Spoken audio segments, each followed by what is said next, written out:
In the course of centuries, Rome grew from a small town on the Tiber River in central Italy into a vast empire that ultimately embraced England, all of continental Europe west of the Rhine and south of the Danube, most of Asia west of the Euphrates, northern Africa, and the islands of the Mediterranean. And like the Greeks, who excelled in intellectual and artistic endeavors, the Romans achieved greatness in their military, political, and social institutions. Roman society during the Republic was governed by a strong military ethos. While this helps to explain the incessant warfare, it does not account for Rome's success as an imperial power, unlike Greek city-states, which excluded foreigners and subjected peoples from political participation.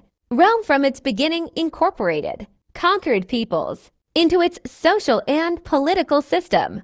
Allies and subjects who adopted Roman ways were eventually granted Roman citizenship. During the Principates below, the seats in the Senate and even the imperial throne were occupied by persons from the Mediterranean.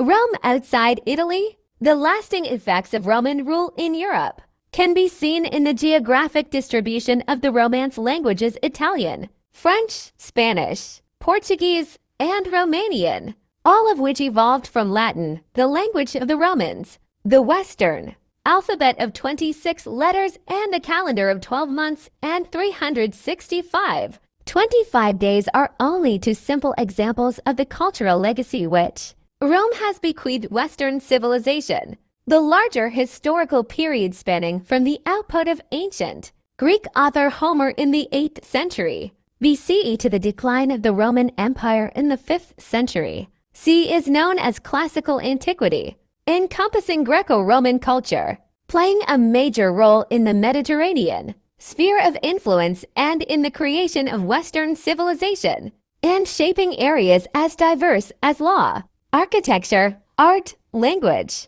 poetry, rhetoric, politics, and philosophy. When Italy emerged into the light of history about 700 BC, it was already inhabited by various peoples of different cultures and languages. Most natives of the country lived in villages or small towns, supported themselves by agriculture or animal husbandry. Italia means calfland, and spoke an Italic dialect belonging to the Indo-European family of languages. Oscan and Umbrian were closely related Italic dialects spoken by the inhabitants of the Apennines. The other two Italic dialects, Latin and Venetic, were likewise closely related to each other and were spoken, respectively, by the Latins of Latium, a plain of west-central Italy, and the people of northeastern Italy near modern Venice. Iapyges and Messapi inhabited the southeastern coast during the 5th century BC. The Po Valley of northern